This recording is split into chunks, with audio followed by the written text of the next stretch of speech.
The Match Ball. Hello, welcome to the Match Ball. Dan here with Michael and Moscow White for the Friday night fixture against Sheffield Wednesday. Yorkshire Derby, 2-0 to the mighty Whites and Pinks and Yellows. Show is brought to you by Levi's Solicitors. It is, yep. 10% discount on your legal fees, levisolicitors.co.uk/the square ball. Would you like to sell and promote any of their services, Michael? Just the usual, the Wills Probate Conveyancing. Can you bring them on a weekend? We should have looked this up before mentioning it. Never mind. Look at the website.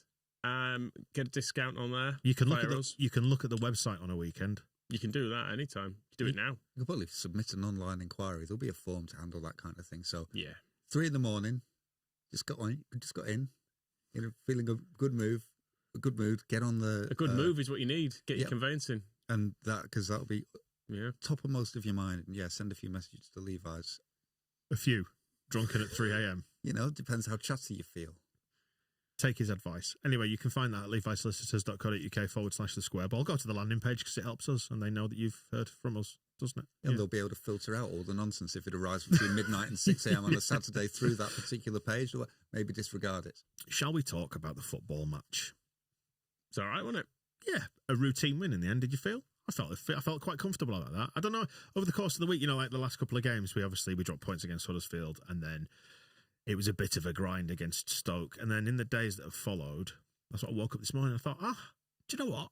I think I feel all right about tonight. And I haven't felt particularly nervous at any point. It was a bit sloppy in the first half, wasn't it? A little bit loose. But once we got to grips with that game, I think it was never in doubt second half. It was quite relaxing. See, I've not enjoyed today. I feel like it's taken a long time for this game to come around. And I've been just like, I don't know. Running scenarios and stuff? Just kick it off now. Right. I don't care what time it is. Just kick it off at like 10 in the morning on a Friday because I want this out of the way. It's like an even shorter gap between games. Yes. Daniel Farker will hunt you down. Yeah, he said he wanted to have a cup of tea and a chat with whoever had scheduled these fixtures. I think with you, he would just go straight to just shoving a cake in your gob and telling you to think about your life. Sounds all right. Yeah, it depends what kind of cake it is, I suppose. But it was a little bit nervy, wasn't it? They had the early chance with Melia making the save, and that had potential to go a bit Huddersfield, didn't it? Where a bit of a break from a corner, they scramble it in, and then it becomes difficult for us. But very good save, and I don't think they really had any chances, did they? We did that regular Leeds thing of maybe occasionally conceding a bit of territory, but never properly being cut through.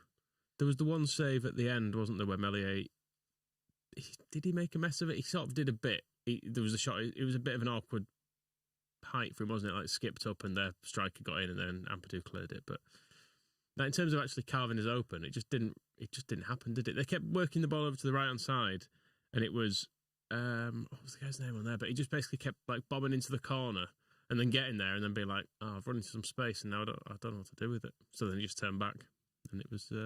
It was just dead ends from. Just before you start speaking, Moscow, I'm going to say there is praise flying in the comments on YouTube. We're live streaming for our TSP Plus members. People loving the sweater. For anybody who's on the audio version, well worth checking this out on YouTube after the event. It's a blue, is it mid-80s, that, by the way? Yes. Umbro, and it's just got wonderful stripes and the onion badge on it. So you don't often see a knitted Umbro product. No. But here we are. Where did you get that? The Electronic Bay. Okay. What is that? Is that on the internet? Yeah, you can buy all sorts of stuff on there. It is a nice jumper, and I think Roden and Ampadu were just clearing stuff. That's why they ended up trading the Player of the Match trophy at the end, like it was just a worthless lump of glass. What did they get? Is it metal or glass? I suspect there's perspex involved. Right, they were swapping the perspex back and forward, depending on who had the most severe eyebrow injury. But yeah, so Sheffield Wednesday were just kind of, a lot of attempts at getting into the box. I thought that Melia saved the one in the first half, was just bloody brilliant. The one in the second half dealt quite well with a ball that bounced up in front of him unpredictably off an awful pitch. And then, thanks to Ampadu for sorting out when he couldn't get his hands on it the second time around. But even then, it was 2-0 by that point, wasn't it? Yeah. Anyway, so, we were just giving them a chance. Have one off the line, just to make you feel like it was worth coming. I think we've also learnt that Sheffield Wednesday are nothing without Jan Poveda. Correct. That's interesting. And we've learnt that you've got to play all the way to the end of the half. Mm. Even if it's 10 seconds more than was shown on the board. I really enjoyed them booing it. A lot can happen in 10 seconds. Michael's got twins, for fuck's sake. Hey. There we go. Good. Very good. Thank you very much. Yeah, but people are pointing out that in that injury time, their keeper did take almost a minute over a goal kick. Well done, ref. Yeah. Add it on. You don't stop. Nobody ever stops bang on. No, of course they don't.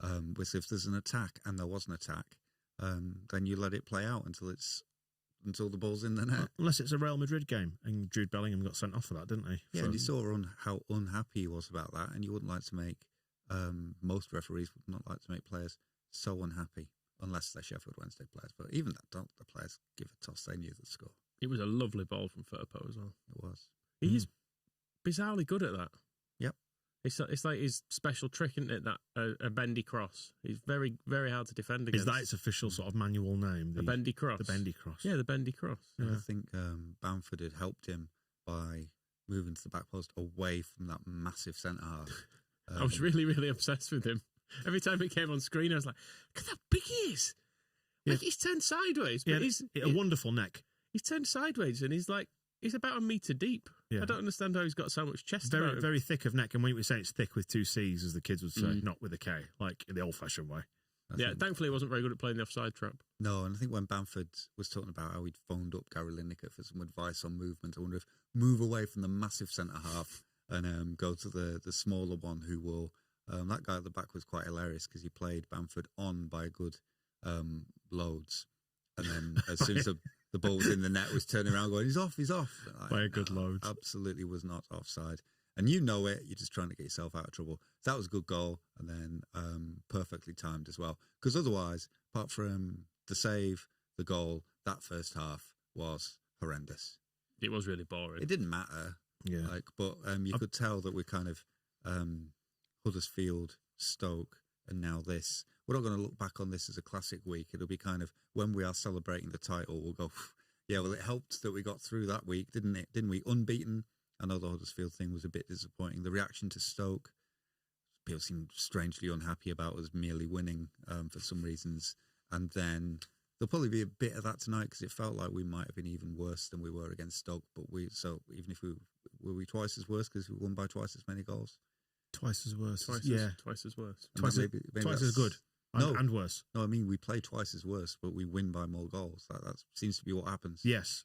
No, I think the Stoke thing was it was stressful because it was coming off the back of a tiny wobble against Huddersfield, wasn't it? The drop points and the fact that because we were in so much control over those previous set of games that it all just got a little bit unfamiliar against Huddersfield. Like, oh, we can actually be dragged down to that level. It's all perspective though as well, because I keep hearing that we had a wobble.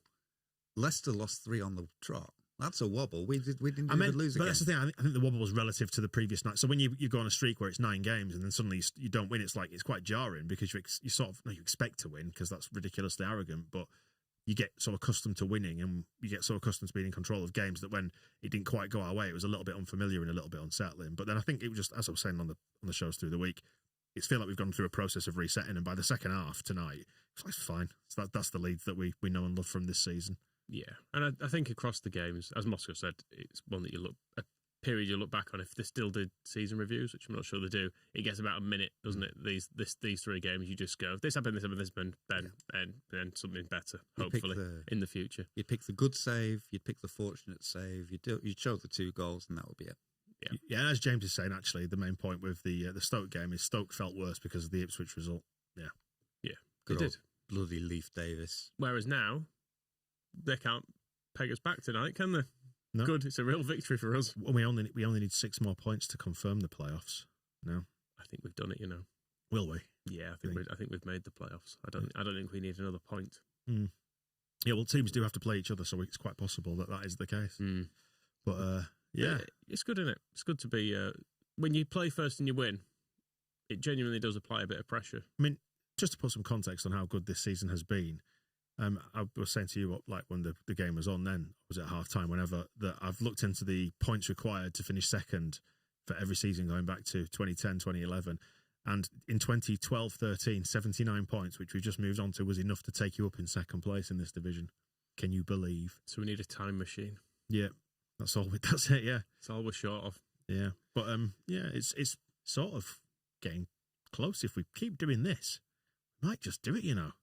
It was because as well, we shouldn't probably underestimate it as a game because it did have a lot of classic banana skin things about it because they're in good form, local derby, Friday night. I don't know, it had potential to go wrong. A bit like how Huddersfield went, didn't it? Yeah. Kind of, it was the derby leveler thing, wasn't it? Yeah, exactly. And as it was, we turned up and didn't really concede any daft chances. We should have added to it. Somerville's chance was big, wasn't it? I'm trying to think. I'm sure we had another one that was a fairly decent chance. It sort of said a lot about the first half that the people on the television at half-time were saying how good Sheffield Wednesday had been. Like, that was a great half from them. And then from everybody else's perspective, Leeds fan, neutral, probably Sheffield Wednesday fans watching, it was rubbish to watch. So you kind of like, they could take the credit from turning it into a really awful half of football. But, you know, it will only take you so far. Huddersfield only got as far as they did, scored off a set piece, and then just went into defence mode after after we got Hoggy sent off. And then tonight, Wednesday had their moments of kind of building attacks and bits where they kept using the word on the commentary. They kept saying the dominating Leeds. Wasn't good enough to do anything about it. So it's kind of a matter of patience, not conceding, which was a mistake we made at Huddersfield, but then just kind of waiting for the opportunity, either something that we created, which I think we did with the first goal, or something where they just look terrible, which I think the second goal was a really lovely touch round the corner from Ruter to find Nyonto in behind. But if you look at the, I don't want to get old Jamie Carragher about things, but if you look at their back line as that ball is going through, there isn't one. It's just a bunch of people all just standing in various different places and a huge gap for Nyonto to just buy. There's loads of space here, George. You just give me a ball and I'll stick it straight in, which was pleasing as well, learning from the Dan James school of finishing, which was good considering that when Nyonto was selected above Dan James and Gray was back for Roberts and Firpo was back for Byram, I think there's probably a lot of people were shaking their chins over that kind of thing, not too pleased about what went on, but turned out all right, didn't it? I was one of them. I must admit, I saw the team and I went, I don't really like that. Those aren't the changes I wanted. Oh, got a bad feeling, but it was fine. Yeah, Phil mentioned on the show on Friday, was saying he might have left Roberts in and maybe looked to push Gray into midfield, but no, it feels like we've got a starting 11 in there. We then brought Roberts on as a number 10, it seemed, which was quite interesting. Was he not in the free role? He was like lurking around the edge of the box, wasn't he, for the period he was on? So he had a good shot as well. It wouldn't have been a bad shout having Gray in there as well, because I thought Glenn Kamara was again a bit. I thought it was better. I thought it was a bit better today. I knew you'd say that because I'll tell you what. I knew this would come on. I knew it would go like this because there was a bit where he controlled the ball really well, and like between his feet and got it out, and you kind of went, oh. And I knew that you would put that in your mind as Glenn Kamara's had a good game, and I bet that is, if I was to be able to like show you the picture of that moment, you would probably like that would be part of it. Just bits of like he's just the one. I don't know if it's maybe because he's on the ball more than other people, but just an element of just like not quite thinking things through properly and maybe not selecting the right things. And generally, even when Glenn Kamara isn't great, he's still pretty good.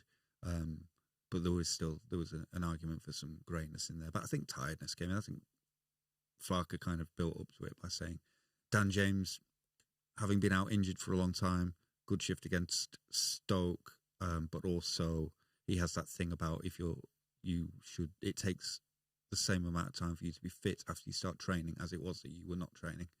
And then Connor Roberts, he was kind of trailing that as well, where he's saying that he'd not played first team football for Burnley for a long time before coming to us on loan, so not really match sharp. So he was kind of doing that.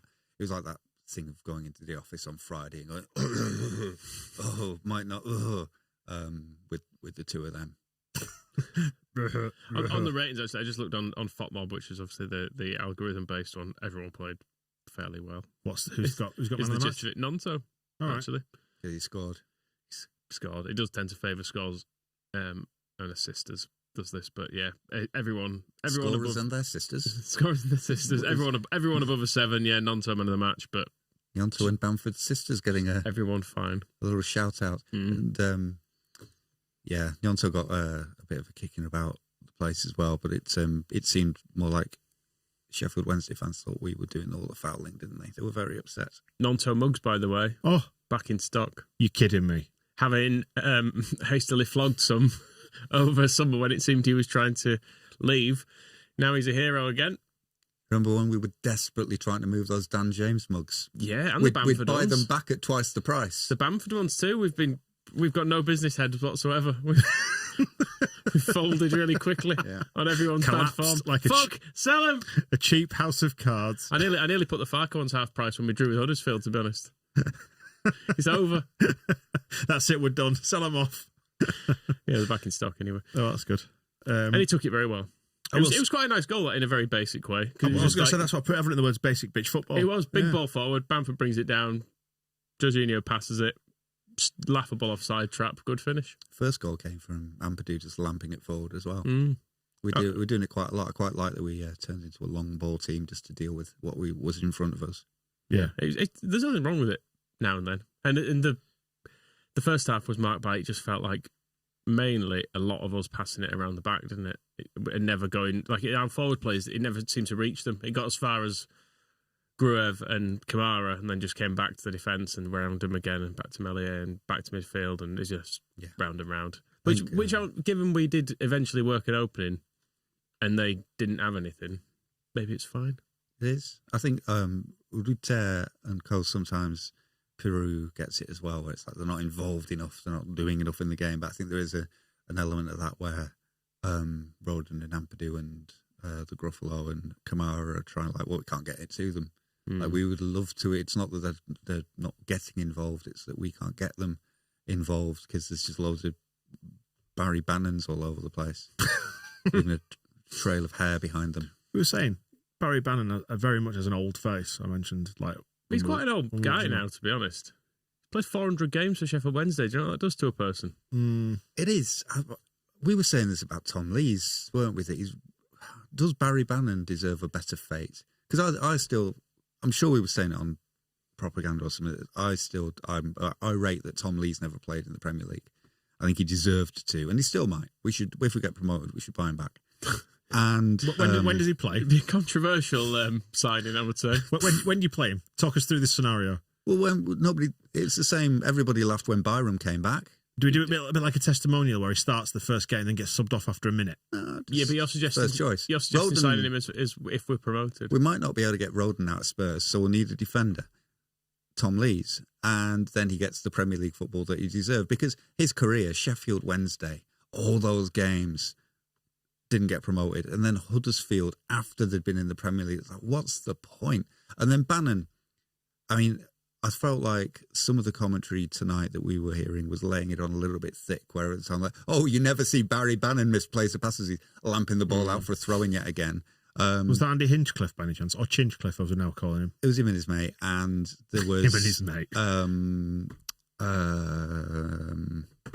Yeah, so Barry Bannon.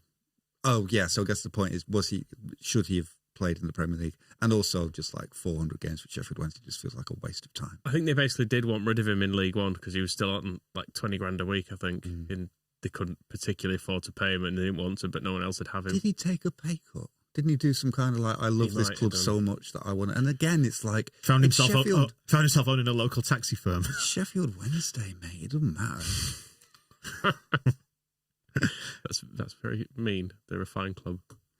Is Willie Gnonto forgiven? Yeah, Michael. Leslie is asking. Well, the mugs are back in stock, so that tells us what we need to know. Well, your ability to cash in on something from a commercial point of view does not necessarily represent your morals. Like, people need to understand that. He's scored a lot of very important goals. You would sell anything for a fiver, including yourself, wouldn't you? That would be any offers, but let me know. They've scored loads of good, important goals now, haven't he, Gnonto? I think he's been worth having. It's weird, this part of the season, you've got Gnonto, Bamford and Firpo making major contributions, and I think at the start of the season, that seemed unlikely. But here we are. It's almost like Daniel Farke knows what he's doing or knew what he was doing at the time. Speaking of which, Farke says that Ampadu and Rodon deserve more of the spotlight than they get. So should we give them some spotlight? I don't think we've got one we can necessarily move at the minute, but we could look to arrange it. I can reposition my head to deflect the light, potentially. Put my phone camera. It's not a Coldplay concert, Moscow. So while this is That's really bright in my eyes. Please, can you get rid of that out of my face? Let's say some nice things about Joe Rodon and Ethan Ampadu. Okay. Because I like them. And Joe Rodon probably had a headache after Firpo Scott Wottoned him. Yep. And still managed to play brilliantly. And also Ethan Ampadu was really good. So there's your starting points. Now advance the discussion. I feel like that's just the end point. So they put the spotlight on you. Well, that is bright. They're just very good at defending, aren't they, between them? And Ampadu, I enjoyed his yellow today that he took, where I think he miscontrolled it and the guy got in and they were going to break and he just grabbed him and went, yeah, I've made a mess of this one time, but you're not going anywhere, so it's not going to make a difference. Took the responsibility for his own error. He did. My fault, my foul, my yellow. We've conceded 3 goals in this calendar year in the league. That's ridiculous. That is ridiculous. It's March. You can see why, though, from the way we defended today, and against Stoke, where there were long periods of them with the ball in our half, just getting nowhere with it, because every time it goes into the box, Rodon heads it clear. And every time they try and play through, Ampadu, his reading of the game is very good, so he does that, a Ben White type thing, of stepping out at the right point and just nicking in front of strikers and stuff. I mean, it's worth saying, I think their strikers were not very good, but which does make it easier. When they brought on that Smith guy, I remembered him from before, and he's absolutely awful. He's no Matt Smith, is he? He's sort of like a Matt Smith in that he's just a very big man, but he lacks the intellect and charm of Matt Smith and the French mother, of course. And the goal scoring ability that Matthew. Let's see how many goals he scored this season. Who, Matt Smith? Yeah, the other thing about Rodon and Ampadu is that Rodon was cracking out the big clearing headers at the end against Stoke as well, which always helped. I love it when he starts doing that. And they have the great combination of what you were saying then about the anticipation and defending on the front foot and keeping in possession to make sure that there's not much to defend against. But then also, like when Ampadu cleared off the line behind Meslier, and then when Rodon's getting diving at a block, they do that other side of things where they would throw themselves at stuff and dive in and get hurt and clear things in a scramble. So they can do both. Which whereas is, when you've watched really Robin nice. Koch and Diego Llorente, makes a nice change, doesn't it? Where one of them's causing needless drama and the other one's just watching stuff happen. Yeah. So yeah, it's good to have a proactive player. Letting it go over them. Yeah, it's like, I don't want to run for that. I'll look stupid. I don't score. I don't want to look bad on camera, twats. Mathieu, for the abomination that is Salford City, has played 36 games, started 33, 22 goals. Whereas that Smith, 3 goals all season. Yeah, it's a goal every 135 minutes. Michael, will you twerk for a fiver? HH is asking. Not on the camera, but privately, yes, definitely. Right. Private dancer. Dancer for money. I'll send me an email or something afterwards. Yeah, and Dan says that Michael's selling out his principles to shift merch is everything that's wrong with modern football. If we need some backup for Bamford in the Premier League, maybe Matt Smith as well. So we'll get him and just get the entire. If we were to sign a tricky winger to add to our current stable of them, who would you suggest? Jimmy Kebby. No, the answer is Jordan Bataka. No, I think we get the Sheffield Wednesday 6-0 gang back together for the Premier League and go and like you can all come back and have a proper go at it now. I've just been looking at which tabs I've got open. I've still got the tab open that tells me the banned substance their centre back was taking. Which was it? A few years ago at Barnsley. I don't know. Higenamine? Higenamine? Yeah. I don't know. Right. On the subject of stimulants, Farkas says that in the 9 days until Leeds play again, it seems like this is a direct quote, and in which case you may as well just say those 3 words. Sofa, coffee and cake. That's it for 9 days. I can feel that's the next set of merch, isn't it? That he's going to be sofa, coffee and cake. He's going to be a mess when we next see him. All he's going to do is sit on the sofa drinking coffee. He'll be wired to fuck and then just covered in crumbs. Coming out to the next press conference, he said, "Actually, he's earned it. It was better that we played all the time. My life is a disaster." I haven't left the house. I'd like you to do some. I've not seen daylight. I don't remember who Sam Byram is. You need to do some research on Danny Roll. I think it's been suggested as well. Marcus Antonson's brother. The hair's interesting. How do you feel about as a bald man when you look at that hair on him? I just think it's just daft looking. Right. To be honest, I think he's maybe grown it to spite Barry Bannon. Was that were you saying the German for Mister there? When you look at that hair, eh? Yeah, no, it's very good. Very good. Thank you. 34 years old, Michael. That man. Yeah. He's younger than Matt Smith. God. Is he younger? He'd be younger than Barry Bannon, won't he? Or about the same age anyway. But I mean... What do you think of how he set them up tonight? Rubbish, they lost. He's also 34, yeah. They look like they don't have any good players, is what I will say. Because there were certain bits where we made a slight mess of it and they had men over or whatever. And every time they just had a stupid shot or kicked it out of play. And it did make it a bit easier for us. Yeah. It's kind of it makes it easier to keep clean sheets and look like you're defending well when you do make mistakes and the opposition just give it straight back to you. I like it. It's better than in the Premier League where, people score past Mo Salah just twats on the top corner and as soon as you make a tiny mistake, and you're like, for fuck's sake. Jan Perveda's had a full Mike Grella night tonight, hasn't he? Where everyone will be like, oh, we've got to get Pervada back in for the next. He's brilliant, Pervada. He'd have changed everything. And I think that says something about perhaps the level that they're at when that's who they're looking for to be a complete performance changer. Hey, very good point made by Dan Baker in the comments. That Jan Pervada got a rest tonight before he tears Leif Davis apart next weekend. Yeah. Agent Pervada. You know that Leif Davis is just going to score like a last-minute goal off Pervada's face or something. It won't be. He'll probably use Pervada like a bat to hit the ball in like a game of croquet. And the referee will just be like, oh, typical Ipswich, riding your luck again. Not that I particularly care, but it's quite hard to know who's going down, isn't it? Every time we play someone, you go, they don't look terrible. Sort of all right, but then there's loads of them on about 40 points or less. I think it's part of what, again, Farke's been hinting at this, is like that at this stage of the season, there aren't easy games against teams at the bottom because they're all fighting for survival. And because, like Huddersfield the other week, when they'd had Warnock, sacked him, just got Darren Moore. We're in the process of Moore, please. We're in the process of realising that Moore out. Darren Moore. Moore out was not going to be the solution. But now they've finally got a fancy German manager again who's kind of got a little bit of organisation, even though it might be too late. And it's a similar thing with Sheffield Wednesday. They've had, is that their third manager this season? Well, they got promoted under Darren Moore.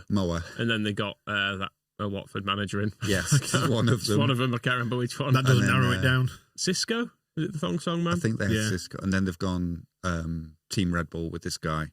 And that's again, so it's like they've kind of started off terribly and they've brought some organisation and got like riled up because now they know what their aim is. It's like fight against relegation. That's what they know what they need to do. Was when Huddersfield came to us at the start of the season, I don't think they had either a clue what Moore wanted them to do. They were still fully Warnocked up to the neck, and then they didn't really know what they were going to do out this season because I'm sure somebody in there behind the scenes stuff when Darren Moore went in, it's like, oh, outside chance of the playoffs, lads.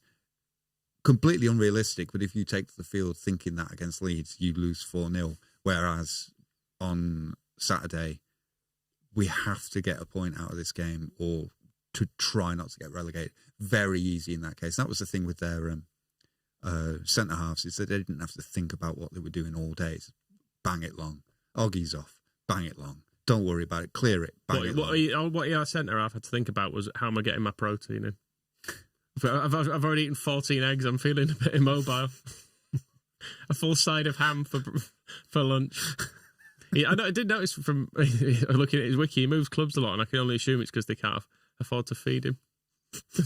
The bill's just like, have to move him on. Gonna have to move him on. It's too much.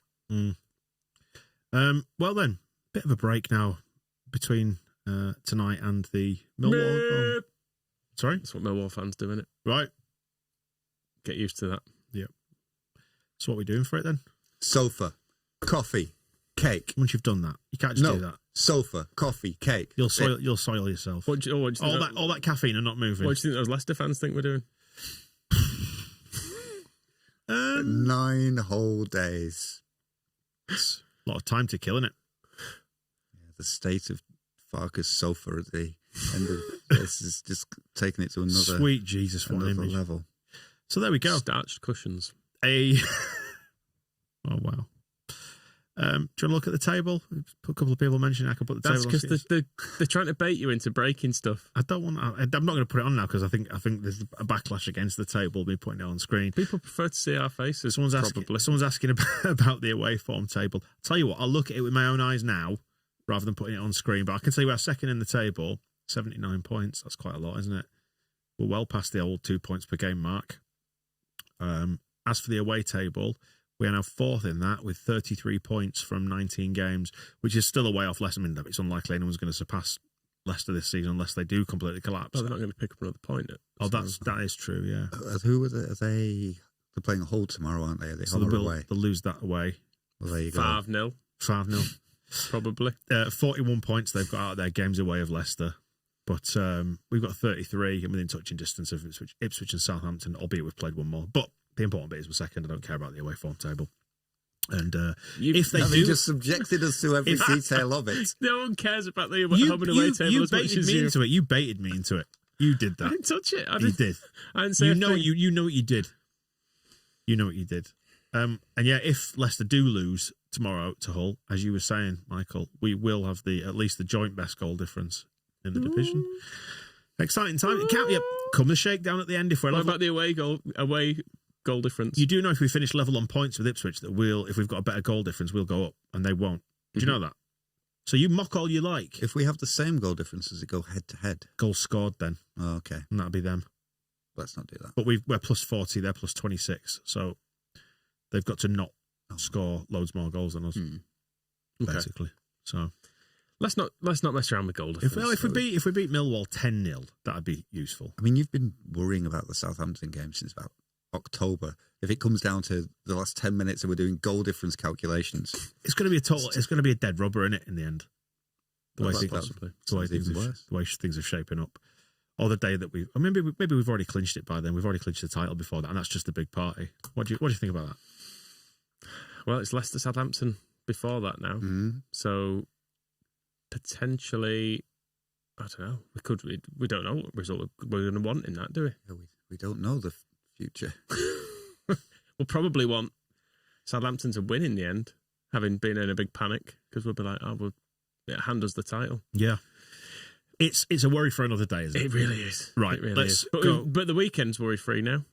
Cake and not coffee at this time of night. It's too late, but let's go get some cake. You can decaf. That's true. Cake on the sofa. Got to get a sofa as well. Yes. Right. Do you have a sofa? I do have a sofa. Okay, good. It's a joke. Till next time. Enjoy your sofas. Next one we've got with the member show out this weekend, and we're ranking the managers in the EFL Championship. Yeah.